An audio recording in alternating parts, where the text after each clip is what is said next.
You picture a leader is the first thing that pops into your head. Someone right at the top, the boss, just kind of giving orders. That's a really common image, isn't it? It is. But looking at the sources you've brought together, for us, it feels like, well, what if I told you that real leadership is something much deeper, more powerful, and honestly, maybe more within reach than you think? Today, we're doing a deep dive into something just vital for any group, any team, any organization. What does it really take to lead effectively? Yeah, getting to the heart of it. Exactly. Our mission here is basically to give you a shortcut to understanding leadership from what it even is to, practical ways you can start building those skills yourself. Get ready for some surprising facts and maybe a few aha moments. Definitely. You might have that idea that leaders are just, born that way. But what if our sources show something completely different about how great leaders actually emerge? It's true. And the whole way we think about managing people, motivating them, it's really changed over time. Dramatically, actually. How so? Well, this whole topic, it's just more critical now than ever. Think about today's business world, team dynamics. They're complex. Getting leadership right isn't just like a nice to have. It can genuinely make or break an organization's success. It hits the bottom line directly. So let's start right there. Let's dig into what leadership actually is. Your sources had this great scenario, didn't they? From Damam. Ah, yes, the award committee. Right. This committee is trying to pick nominees for a business leadership award. And straight away, you see the different views. Asma, she looks at profits, points to the top managers. A traditional view, almost. Exactly. But then Abdullah pushes back. He says, wait a minute, there's more to leadership than being the top manager of a profitable company. Good point. Then Ali jumps in, saying, hang on, what about the daily managers? Aren't they just as crucial? The ones on the ground. And then Najma asks the really interesting question. Does the award have to go to a manager at all? She points out that lots of employees show amazing leadership without the title. Which really throws it open, doesn't it? It does. It shows they couldn't even start thinking about nominees until they agreed on what they were actually looking for. What is leadership? Yeah. So that Damam example, it really nails the confusion, right? Everyone's got a slightly different take. So after all that, what did our sources settle on? What's the core definition?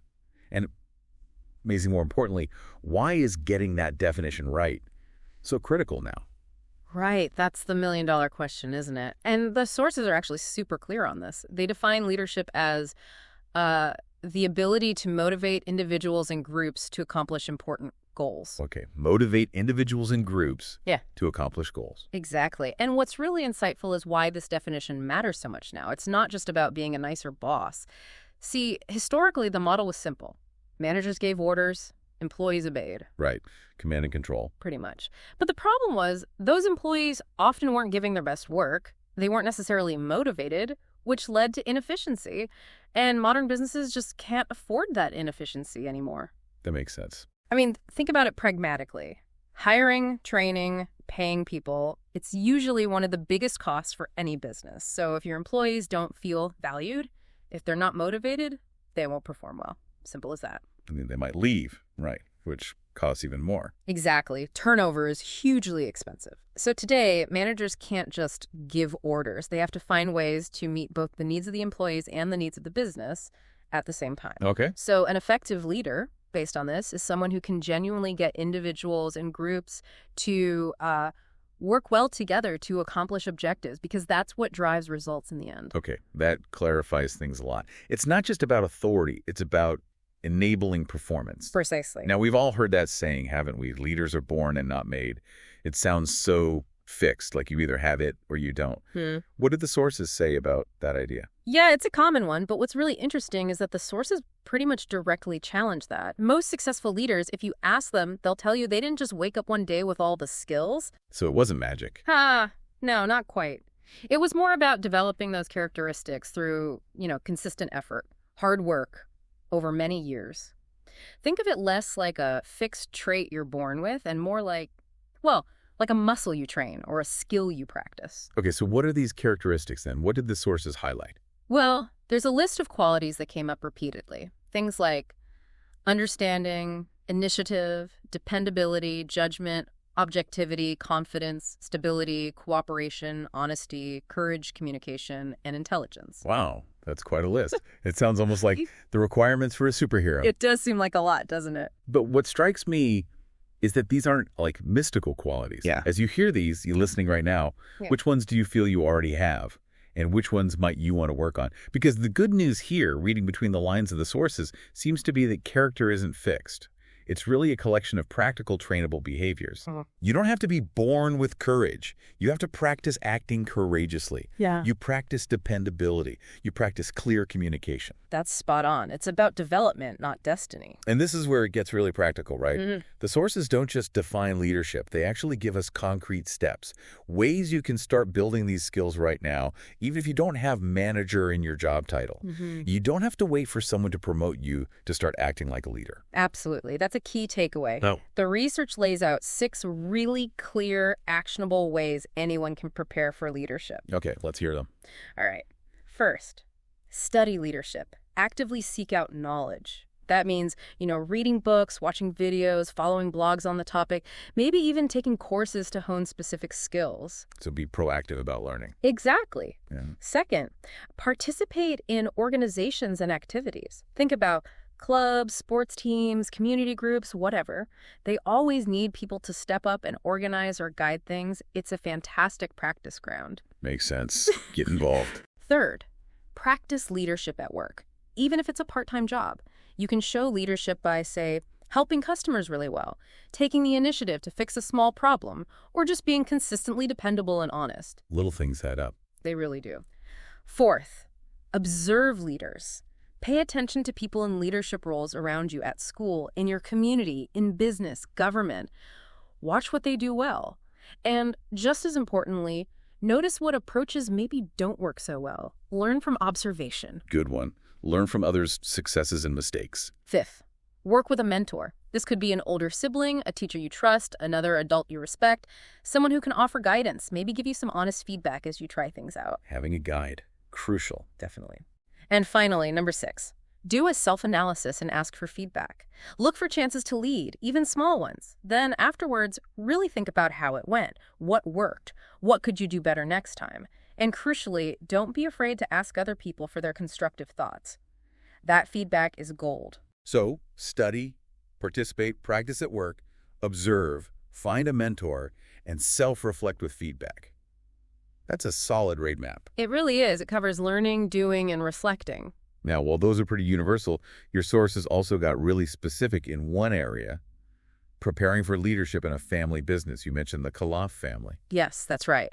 The Khalaf example was used in the sources as a case study, really, to illustrate the unique dynamics and challenges of succession planning in a family-run company. Okay, so what did that example highlight? What are the key preparations for someone maybe stepping into that kind of role? Well, based on that example and the broader discussion, there were 5 crucial preparations pinpointed for prospective leaders in family businesses. First off, be open to communication. The next generation really needs to absorb the company's values, its history, its mission, especially from the founders.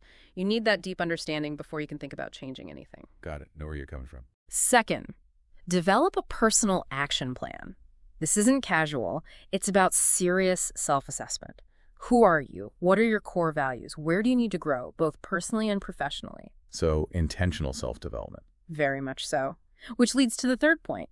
Implement that personal action plan. Go get the education, the training, the real-world experience you need. Build your own credibility, your own marketability separate from the family name. The idea is you shouldn't join the family business just because you can't get a job elsewhere. You should be someone they'd want to hire anyway. Earn your place, essentially. Exactly. Fourth, prepare for ownership. This means getting a solid grip on the basics of management, understanding financial statements, how to supervise people effectively, knowing the role of a board of directors, and navigating that often tricky relationship between the business and the family itself. The nuts and bolts of running things. Right. And finally, fifth, design life plans. Plural. One for yourself as an individual and one for the business. And the absolute critical takeaway here, underscored by the Khalaf story, is that leadership positions in a family business have to be earned. Demonstrable competence, dedication. Yeah. It's not just about entitlement or inheritance. Earned, not inherited. That's a powerful message for any context, really, but especially there. Absolutely. Okay, let's unpack this next bit. We've talked skills, preparation. But why are human relations so vital for leaders? It sounds a bit soft, maybe, but your sources seem to place huge importance on it. Laughs. Yeah. Yeah, human relations, it does sound a bit like a textbook title, doesn't it? A little. Like, it makes me think of HR departments, but you're talking about something more fundamental, right? Like how you handle it when your colleague keeps borrowing your stapler. Well, yes, maybe even that. But seriously, it is fundamental. Human relations is simply defined in the sources as the way people get along with each other. And think about it. Most managers spend the vast majority of their time interacting with people. True. Employees, customers. Yeah, other businesses, other managers, the list goes on. Their success, a huge chunk of it, depends directly on their ability to build and manage those relationships effectively. It's not soft, it's utterly pragmatic. Okay, so what are the key human relations skills that leaders need then? The sources highlight 5 important ones. First is self-understanding. You really need to know yourself, your strength, your weaknesses, how you tend to communicate, how you make decisions. Understanding yourself helps you understand how others perceive you and allows you to adapt. Know thyself. Okay. Second, understanding others. This is about recognizing similarities but also differences. Knowing what skills and abilities people have, what motivates them, and how to involve each person in a way that's beneficial for them and for the team or business. Seeing people as individuals. Exactly. Third is communication. This is just essential everywhere in business. It covers everything formal, informal, internal, external, up, down, sideways, written, oral, all of it.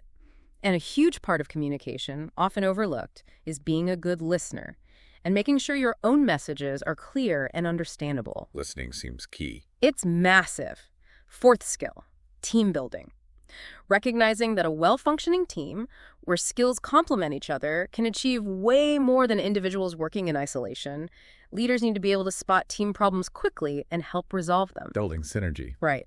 And finally, fifth, developing job satisfaction. Leaders have a huge influence on how employees feel about their work. This comes from things like using people's skills and interests effectively, genuinely addressing their concerns, and providing recognition when it's due.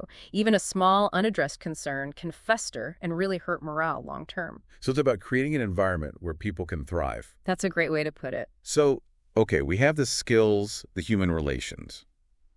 What does this all boil down to? When a leader actually needs to get people to do things. When the rubber meets the road, it sounds like it all comes down to influence, doesn't it? It absolutely does. Influence is the core mechanism. It's defined simply as the ability to affect the actions of others. Okay. And are there different kinds of influence? Yes. The sources break it down into 4 main types, each with its own source of power. First, there's position influence.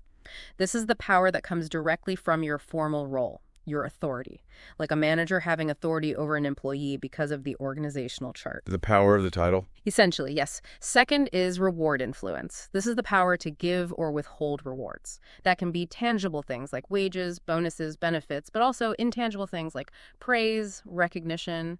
And it includes negative rewards too, like assigning unpleasant tasks or requiring overtime. Carrots and sticks. Kind of, yeah. Third is expert influence. This is interesting. It happens when group members recognize and genuinely value the leader's specific knowledge or skill in a certain area. Think of an experienced salesperson guiding new team members. They listen not just because she's the boss, but because they know she really knows her stuff. Right. Respect for competence. Exactly. And finally, fourth is identity influence. This comes from the personal trust and respect that members have for the leader as a person. They follow because they like the leader, they trust them, they believe the leader genuinely has the group's best interests at heart. They want to follow. Okay. Position, reward, expert, identity. That's a really helpful breakdown. Which of those, well, which do you think lasts the longest? Yeah. Are most sustainable? Because I can imagine some get quick results, but maybe don't build loyalty. That's a really important point, and the sources are quite clear on it. While position influence and reward influence can definitely get tasks done in the short term, they often lead to compliance, not commitment. People might just do enough to get by, you know? Minimum effort. Right. But expert influence and identity influence, those are the ones that are crucial for building sustained respect, trust, and genuine support. When people respect your knowledge and trust your character, they're much more likely to be engaged, to go the extra mile, to innovate, and to stay with the team or organization long term. So the personal connection and competence really matter for sustainability. Immensely. And this brings us to another key distinction the sources make. Formal influence versus informal influence. Okay, what's the difference there? Formal influence is the power that comes from your official position within the organization's structure, the title, the role. Informal influence, on the other hand, stems purely from your personal characteristics, your charisma, your expertise, the respect people have for you, regardless of your formal title. So someone could have a lot of informal influence without being the boss. Absolutely. You see it all the time. A manager has the formal influence, but there might be someone on the team, maybe a senior member or just someone highly respected, who holds significant informal influence. People listen to them, value their opinion. And that can cause problems, I guess. It can certainly create challenges, especially if the formal leader and the informal leader aren't aligned. If they're sending conflicting signals or have different priorities, it makes it really hard for the rest of the group to know who to follow or what direction to take. So what should a manager do? Well, effective managers, according to the sources, recognize that informal influence exists. They identify who the informal leaders are within their teams, and they proactively work with them. They try to gain their support, involve them, and make sure they're rowing in the same direction. Ignoring informal leaders is usually a recipe for conflict or stagnation. That's smart. Work with the existing social dynamics. Don't fight them. Exactly. Leverage all the positive influence available. We've covered a lot about leadership in businesses, teams, smaller groups. But what about leadership on a much bigger stage? Like influencing a whole nation, shaping its future? That's a great question, and the sources actually provide a powerful example of this with Saudi Vision 2030. Oh, okay. How does that illustrate leadership principles? Well, think about the quote from King Salman bin Abdulaziz Al Saud cited in the material. "My primary goal is to be an exemplary and leading nation in all aspects, and I will work with you in achieving this endeavor." That's a big vision. It is, and it perfectly demonstrates leadership on a massive scale. It's about setting that overarching vision, that ambition, becoming exemplary and leading in all aspects. It emphasizes collective effort. I will work with you. Here, leadership is about defining that grand direction, articulating the why and the what. And then management comes in. Precisely. Management is tasked with the day-to-day implementation of that vision. How do we actually get there? For Vision 2030, this takes the form of specific, large-scale initiatives called Vision Realization Programs, VRPs. Like the ones mentioned, the Public Investment Fund Program, housing, human capability development. Exactly. The Housing Program, the Human Capability Development Program, the Privatization Program, and others. Each of these VRPs acts like a major project or department, often with its own dedicated board of executives and advisors. Their job is the practical, managerial task of executing the steps needed to bring that big, leadership-driven vision into reality. So it really highlights that distinction again. Leadership sets the vision, management executes the plan, even on a national level. Absolutely. It's a very clear illustration of those different but complementary roles playing out on an enormous canvas, affecting millions of people. Wow. Okay, so today, we've really journeyed through this, haven't we? We started with trying to even define leadership, moving beyond just being the boss. We looked at those key characteristics, the ones you develop, not just inherit. We dug into the practical steps anyone can take to prepare. Right, the actionable stuff. Then the crucial role of human relations, understanding yourself, others, communicating, team building, job satisfaction. The people side, which is so fundamental. And the different types of influence, position, reward, expert, identity, and why some are more sustainable than others. And that formal versus informal distinction. Right.